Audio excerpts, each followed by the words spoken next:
Hello friends, मैं मोनिका, आपकी gardener दोस्त। आज आपसे बात करूंगी इस वेरीगेटेड आईवी के बारे में। आईवी की बहुत सारी वैरायटीज़ आती हैं और एक्चुअली आईवी जो है वो थोड़ा सा ठंडे टेम्परेचर्स पे पहाड़ों वगैरह में ज़्यादा उगने वाला पौधा है। हम रहते हैं डेजर्ट एरिया में, राजस्थान में, तो हमारे यहाँ ये इतना ज़्यादा नहीं चलता है। हमारे यहाँ सर्दी में ये अच्छा चलता है और गर्मी में आपको जून तक अच्छा चलता है और उसके बाद ये पौधा बचना मुश्किल हो जाता है, क्योंकि जो इसको ठंडा टेम्परेचर चाहिए वो हमारे यहाँ नहीं मिलता है। तो सर्दियों में चलता है, तो इसलिए मैं सर्दी में ये ले आती हूँ और केयर भी करती हूँ। जून वगैरह तक ये अच्छा चल जाता है। और एक बार लाई हूँ और आज अब एक बार दोबारा लाई हूँ और इस बार मैं कोशिश करूँगी कि गर्मियों में इसको थोड़ा सा ठंडक प्रोवाइड करूं, जो कि बहुत मुश्किल काम है हमारे लिए।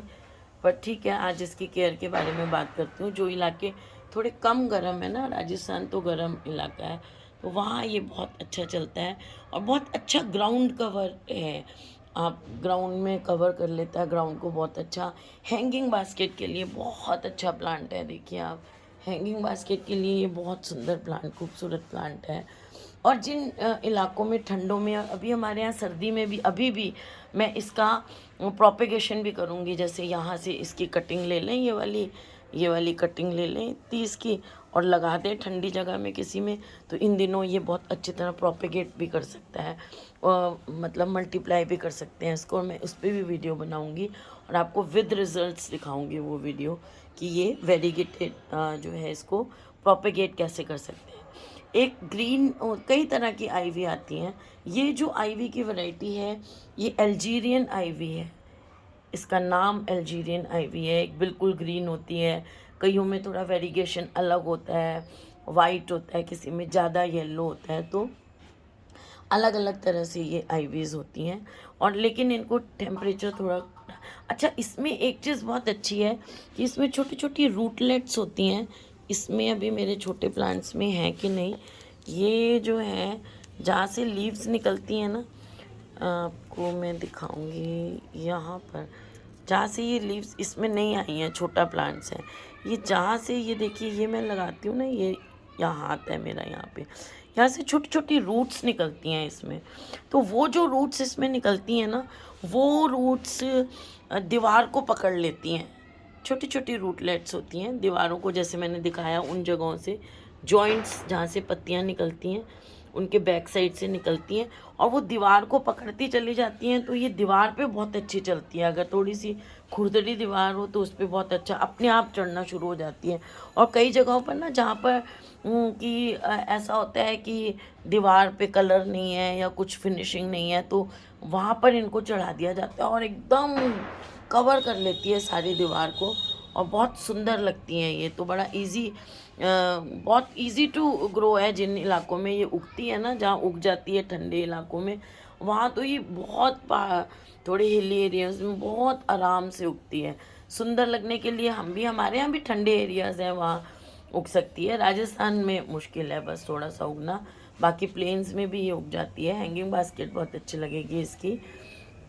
और देखिए, इसको कोई ट्रेलिस वगैरह की ज़रूरत नहीं है, ये अपने आप दीवार को पकड़ के ऊपर चढ़ जाती है और सुंदर लगती है चढ़ने के बाद। इसमें जो मेन चीज़ क्या है कि इनडायरेक्ट ब्राइट लाइट चाहिए इसको। बिल्कुल सन, अगर धूप मिलेगी ना इसको, तो धूप में आईवी का जो प्लांट है ना, वो धूप में क्या होता है कि ये जल जाती हैं इसकी पत्तियाँ। इसको धूप नहीं चाहिए, इसको चाहिए कि इसको ब्राइट ब्राइट मिले, क्योंकि ये वेरीगेटेड है। इसमें वेरीगेशन तभी आएगा कि ब्राइट लाइट मिले इसको।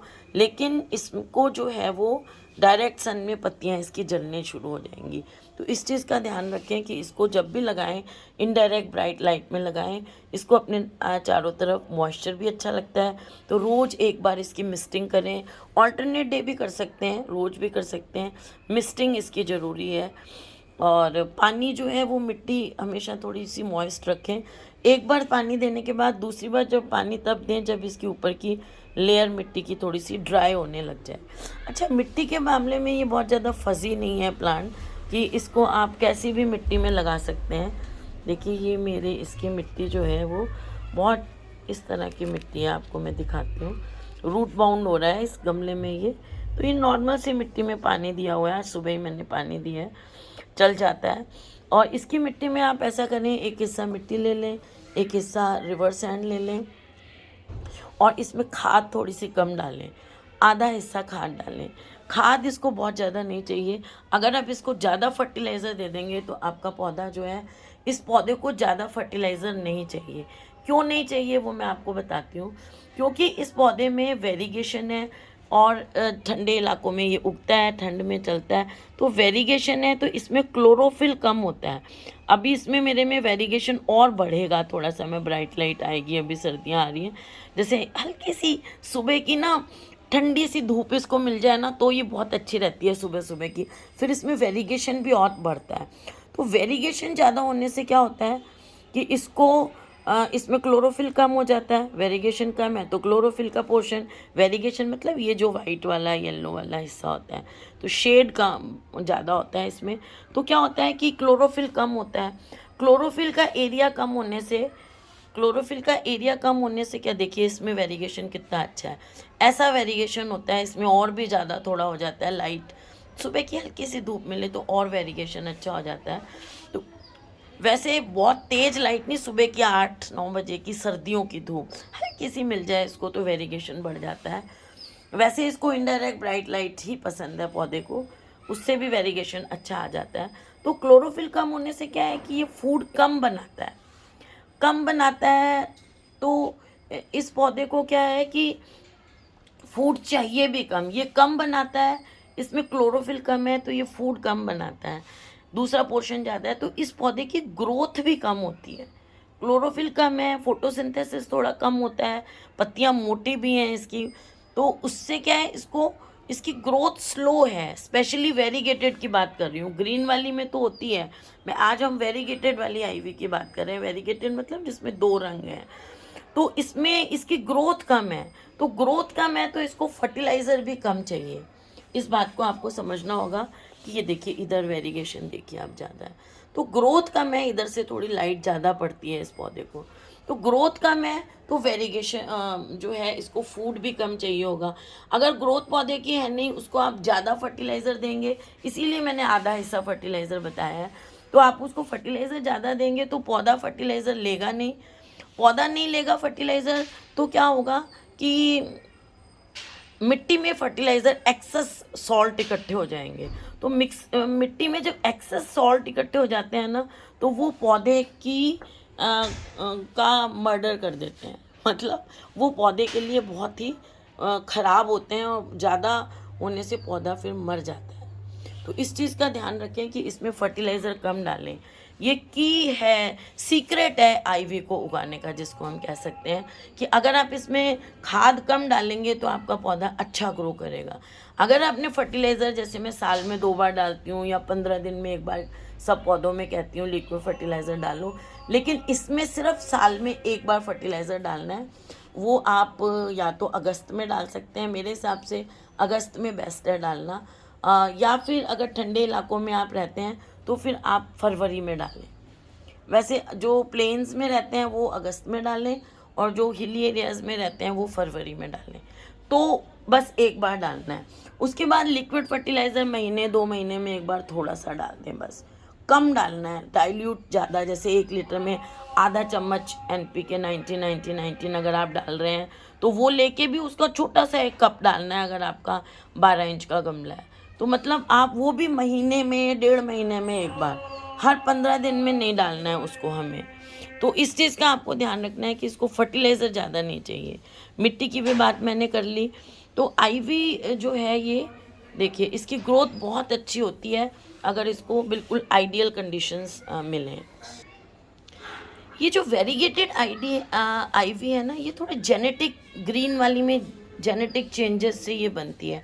तो कई बार क्या होता है कि अगर आपके प्लांट को ब्राइट सनलाइट नहीं मिल रही है ना, तो उसको इनडायरेक्ट ब्राइट लाइट से नहीं मिल रही है, तो फिर उसमें प्लांट में वैसे ही इसमें क्लोरोफिल कम होता है, और अगर लाइट नहीं मिल रही है तो क्लोरोफिल और कम बनेगा।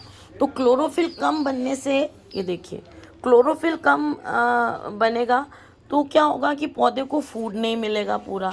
क्लोरोफिल से खाना बनाते हैं पौधे, तो फिर पौधा क्या करेगा कि उसको फूड की रिक्वायरमेंट होगी पौधे को, क्योंकि हमने जो खाद है, खाद तो हम कम डालना है, वो जो बहुत ज़रूरी है, खाद ज़्यादा नहीं डालनी, लेकिन फोटोसिंथेसिस तो प्लांट में होना ही चाहिए।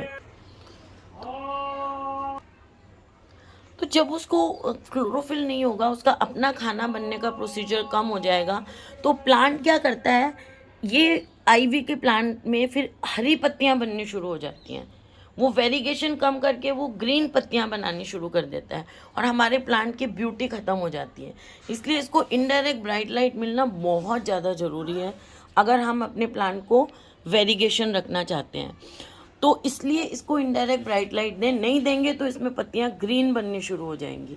और दूसरी चीज़ कि कई बार ऐसा होता है कि कुछ एक हिस्सा जहाँ पर लाइट कम मिल रही है वहाँ पर ग्रीन पोर्शन लीव्स बनने लग जाती हैं और बाकी वाला प्लांट जो है वो वेरीगेटेड ही है। तो ऐसे में आपको क्या करना है कि जो ग्रीन वाली लीव्स है ना, उनको आप हटा दें, काट दें। ग्रीन वाला जो पोर्शन है, ग्रीन स्टेम्स हैं जिन पे ग्रीन पत्तियां आ रही हैं, उनको आप काट दें ताकि वो ग्रीन पत्तियां बननी, अगर एक बार वो ज़्यादा बनने लग गई तो वेरिगेटेड पोर्शन कम होता जाएगा और ग्रीन ही हो जाएगी आपका आईवी।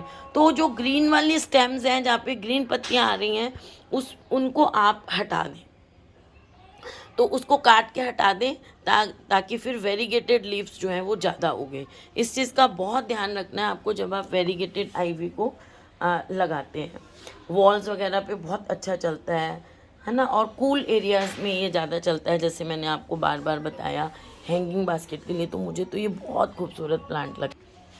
और ये जो आईवी है ना, बड़ा एयर प्यूरीफायर प्लांट्स में गिना जाता है। एयर प्यूरीफाई करने वाले जो प्लांट्स होते हैं उनमें इस गिनती होती है इसकी। ये जो सारे टॉक्सिन्स एयर में होते हैं उनको रिमूव करता है, तो एयर को प्यूरीफाई करता है। इंडोर्स में चलने के लिए बहुत अच्छा प्लांट है। आपकी विंडो वगैरह पे कोई ऐसी जगह, विंडो सिल होती है ना जहाँ पर कर्टन में से होके छन के लाइट आती है, वो इसके लिए बहुत अच्छी जगह होती है लगने के लिए। वहाँ ये जो प्लांट है वो बहुत अच्छी तरह चलता है। बस ये थोड़ा टॉक्सिक है, तो बच्चों से और अपने पेट से इसको बचा के रखें, उनके लिए ये टॉक्सिक है। अदरवाइज़ मेरे को ये बहुत खूबसूरत लगता है। अगर मैं राजस्थान में नहीं रहती होती ना तो मेरे पास ये बहुत सारा होता। यहाँ थोड़ा सा मुश्किल है, इसको कम टेम्परेचर कैसे दूँ मैं। तो अगर आप नॉर्मल और एरियाज़ में रहते हैं या राजस्थान के अलावा, तो आप इसको उगा सकते हैं बहुत अच्छी तरह।